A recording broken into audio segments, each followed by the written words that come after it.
आशीष sir. Saturday का कोई plan van नहीं बनाया आप चैनल पे कैसे? बनाया था बट आपका बुलावा आया तो हमने कहा बाकी सब काम छोड़ो, आपके पास आए थैंक और यू आ गया जुड़ने के हमारा। लिए।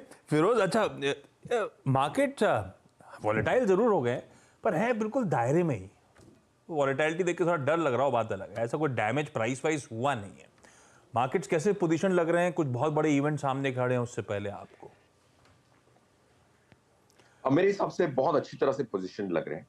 ऑफ कोर्स एक इंडिसाइसिव जोन होता है, अगर एक इतनी इंपॉर्टेंट इवेंट अगले 15 दिन में आपके पास आने वाली है तो उसकी प्रोबेबिलिटी के आधार पे ही ट्रेड हो रहा है। सो डिसाइसिव मूव्स नहीं है, जैसे आपने कहा आशीष जी। इंट्राडे वॉलेटिलिटी बढ़ गई है, इसीलिए इंडिया विक्स थोड़ा बढ़ा हुआ है। डेली वॉलेटिलिटी, जैसे हमारी डेरिवेटिव डेस्क डेल्टा हेज करती है तो 100 पॉइंट के जो मूव्स हैं उसकी फ्रीक्वेंसी 4 टाइम्स बढ़ गई। So last over last 15 days. So point one, indecisive moves हैं, लार्ज मूव्स नहीं आ रही है, इंट्राडे वॉलेटिलिटी बढ़ गई है। How are they poised? बहुत अच्छी तरह पॉइज्ड है, क्योंकि अगर प्रोबेबिलिटी इस आधार पे है कि गवर्नमेंट कंटिन्यू करेगी तो ये लेवल सैक्रोसैंक्ट है। तो इससे इसमें रिस्क बहुत कम लगता है। लास्ट 9 साल में हर 4 महीने में मार्केट निफ्टी ने 10% का करेक्शन दिया है at an average 4 months. But I think it is sacrosanct. Broader markets are very well poised, जो भी फ्री फ्लोट थी वो अब्सॉर्ब हो चुकी है। तो अभी जो भी लिक्विडिटी आएगी, पर unit of liquidity price movement on the higher side will be great.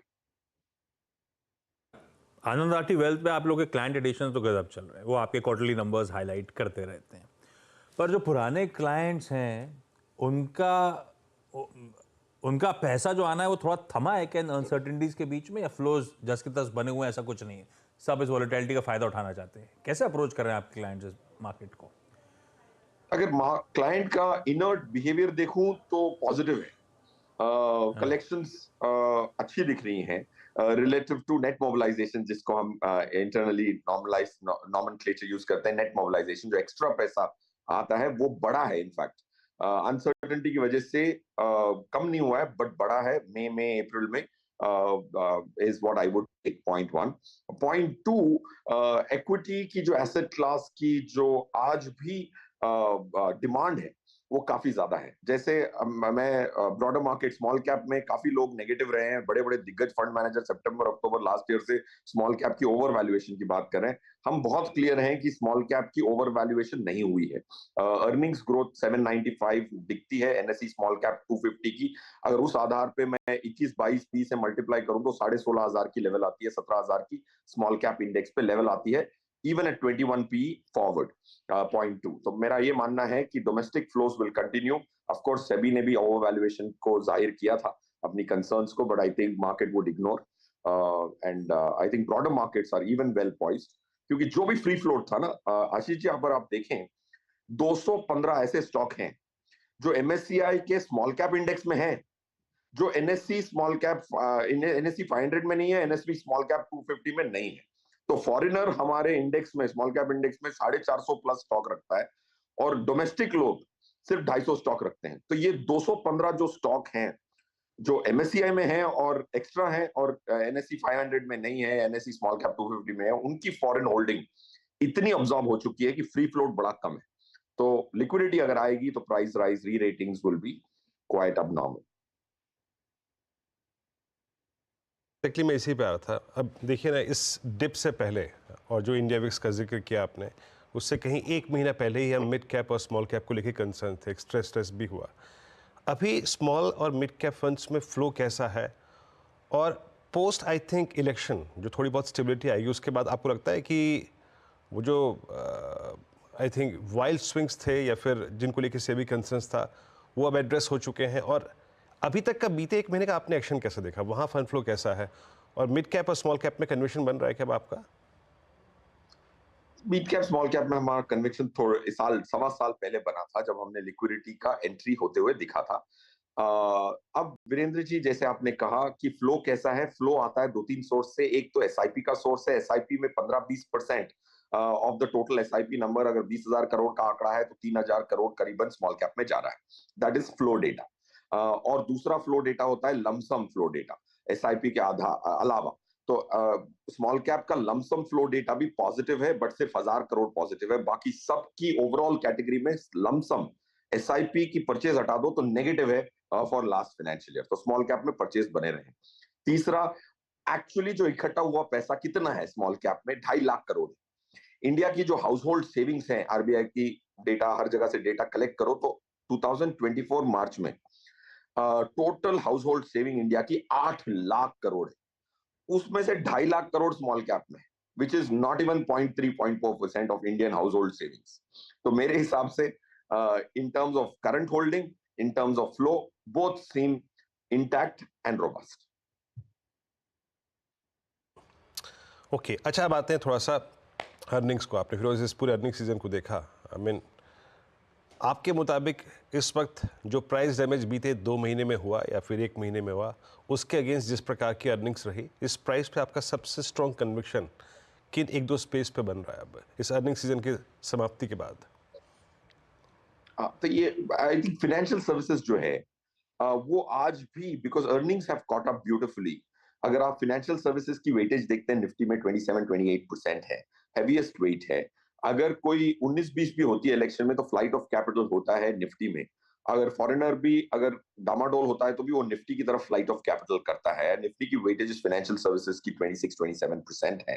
Point 1 point 2, उनकी जो वैल्यूएशंस हैं large top 5 weightages in the 27%, उनकी एवरेज पी है 19 की। तो फाइनेंशियल सर्विसेज मेरे हिसाब से इस स्टेबल, लिक्विडिटी के लिए इस लिहाज से उसको ज्यादा मार्क्स मिलेंगे और वैल्यूएशन के हिसाब से भी ज्यादा मार्क्स मिलेंगे। Of course it's a very conventional sector, would not be seen as a great find. Point 1 point 2, मेरा ये मानना है कि अगर आप सीमेंट और इंफ्रास्ट्रक्चर और capital goods kind of expenditure related companies देखेंगे तो आई थिंक 4-5 साल की structural bull run definitely possible है। क्योंकि कोई भी देश अगर एक बड़ी जीडीपी की जंप देखा है हिस्ट्री में तो उनकी capital expenditure has always been a lead indicator.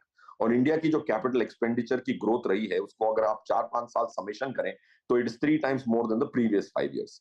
सो मेरा ये मानना है कि any sector which has a benefit of capital expenditure, उसमें इकोनॉमी में बेनिफिट मिलता है बट डायरेक्ट बेनिफिट कैपिटलाइज करने का बहुत अच्छा मौका है। तो बेसिकली अगर मैं एक स्पेसिफिक फंड भी बोल दूं तो एसबीआई इंफ्रास्ट्रक्चर फंड जो इसी थीम पे खेल रहा है, आई थिंक एक छोटा फंड है। If somebody does not want to play stocks can play this fund. SBI infrastructure fund, अच्छा 1-2 स्पेस जिनका इस चुनाव और चुनाव बाद के आने वाली पॉसिबल तेज़ी, अगर एक क्लियर मैंडेट मिलता है, स्ट्रॉन्ग नंबर्स मिलते हैं किसी भी आई थिंक धड़े को, ये पीएसयूज ने प्री इलेक्शन और आई थिंक इलेक्शन में जब हम जा रहे थे उससे पहले फिरोज बहुत स्ट्रॉन्ग मूव दिया था, चाहे वो ऑयल मार्केटिंग कंपनियां हो, चाहे वो रेलवे कंपनियां हो, पीएसयू बैंक्स हो। शार्पनेस पीएसयू बैंक्स में प्राइवेट बैंक से कहीं ज़्यादा थी। पीएसयूज को लेकर आपका इस वक्त व्यू इस प्राइस पे या फिर किसी particular I think time frame पे, मतलब आप इलेक्शन के बाद ही कोई क्लियर व्यू बना पाएंगे यहाँ पर? मेरे हिसाब से देखिए, प्रोबेबिलिटी पे इंसान निर्भर करता है। तो आई वुड से पीएसयू आज भी खरीद सकते हैं। अगर खरीद के पैसे बनाने तो आज खरीद लें, इलेक्शन के बाद शायद पैसे इतने ना बने। पॉइंट 1 ऑफ कोर्स बन भी सकते हैं but I would buy PSUs today. Point 1 point 2, I think Nifty मतलब पीएसयूज का बिहेवियरल पैटर्न अगर आप रीड बिटवीन द लाइंस करें तो काफी ड्रामेटिक चेंज है। वो 3 साल पहले भी पीएसयू कहलाते थे, आज भी पीएसयू कहलाते हैं। उनकी जो मैनेजमेंट स्टाइल्स हैं उसमें काफी बदलाव हुआ है। अगर आप देख लें कि आज की हमारी जो बजट थी इस साल की, लास्ट ईयर की, उसमें 3.76 लाख करोड़ का हमारा एक्स टैक्स रेवेन्यू था। उसको हम इस बार पहली बार सुपरसीड करने वाले हैं। पहली बार कहना गलत होगा but after long time we are going to supersede. The dividend extends have changed. So point 1, PSUs bullish, 95%, 97% probability is a good probability to take a trade। 3-4 साल होल्ड करेंगे तो मैनेजमेंट स्टाइल में काफी बदलाव होगा, तो पी री ratings की अच्छी खासी प्रोबेबिलिटीज हैं। Historical average PEs of 10-15 years are absolutely relevant for this space. Firoz, मेरा आखिरी सवाल, age, risk profile, goal, portfolio mix सब हटा के अगर बढ़िया अल्फा जनरेट करना है तो 2-3 फंड्स कौन से? जी बिल्कुल, आई थिंक रिस्क एपेटाइट लोग बहुत अंग्रेजी में समझते हैं। किसी की जो जिसकी रिस्क एपेटाइट कम होती है वो भी लो, मीडियम, हाई कहता है, अंग्रेजी में कहता है, उसका बीटा उसको पता नहीं होता है। तो risk is a very abstract word for people and आप सही कह रहे हैं, उसको छोड़ दें और उसके हिसाब से उसके अलावा अल्फा जनरेट करने के लिए मेरे हिसाब से क्वांट की एक दो स्कीमें बहुत अच्छी हैं। और स्पेशली अगर लार्ज कैप कैटेगरी में कोई और अल्फा जनरेट नहीं कर पा रहा है, क्वांट लार्ज कैप फंड जो 1000 करोड़ का फंड है, उनकी जो एजिलिटी है वो संदीप टंडन की अमेजिंग है। उन्होंने 28% ऑलमोस्ट लास्ट ईयर निफ्टी को बीट किया और 17 स्टॉक थे और 17-18 स्टॉक पे क्लोज किया उन्होंने, उसमें से सिर्फ 3 स्टॉक सेम है। सो उनकी जो 14 स्कीमें थी, 14 स्टॉक थे, उन्होंने बदल लिए। सो लार्ज कैप कैटेगरी में अगर आपको अल्फा की उम्मीद भी रखनी है तो आपको क्वांट लार्ज कैप से रखनी है। मल्टी कैप में अगर आपको अल्फा की उम्मीद रखनी है तो कोटक मल्टी कैप से रखनी मेरा ये मानना है। Of course I can be wrong. अगर आपको फ्लेक्सी कैप देखना है तो एचडीएफसी फ्लेक्सी कैप जो वैल्यू फिलॉसफी फॉलो करता है वो आज भी मेरे हिसाब से पीएसयू का जो हम बात कर रहे थे वीरेंद्र सर से, I think that will be a good play. तो ये 3 स्कीमें रहेंगी, फ्लेक्सी कैप, मल्टी कैप और लार्ज कैप। मैं और वीरू ने लिख लिया है, न्यूज रूम पे पीसीआर में सबने लिख लिया है, सबने नोट डाउन कर लिया है। ये लिख लिया, मैंने भी लिख लिया। देखा वीरू, सबका भला हो गया। अब गलत मैंने भी ये लिखा, मैंने भी ये लिखा। क्वांट का लार्ज कैप फंड, कोटक का मल्टी कैप और एचडीएफसी का फ्लेक्सी कैप। लीजिए भाई, 3 बढ़िया से फंड्स के साथ। आशीष, हाँ हाँ, मैं कल बैठ के यही सर्च कर रहा था और एग्जैक्टली अगर आप देखिए आपका दर्द मुझे पता था, की फंड चूज कर रहा था, लेकिन ये आपका दर्द पता था मुझे। अब ये फंड्स तो आ गए हैं, अब इन फंड्स में फंड्स लगाना ढूंढना है अभी, वो अलग है, वो फिरोज नहीं हेल्प कर पाएंगे। Firoz, thank you so much आज जुड़ने के लिए। यार एक मिनट पैनल को दिखाइए। गावा सर ने जो IEX दिया था लग गया 5% के अपर सर्किट पे। गावा सर, भाव आए क्या? भाव तक नहीं है, जीरो। मुझे पता नहीं, मेरे को तो IGX का मैंने कल देखा था चार्ट, बस बढ़िया लगा था मुझे। बढ़िया है भाई साहब। चलिए, जहां तक भाव आए तो उसने कमाई करके दे दी हम सबको स्क्रीन पे इस सेशन में।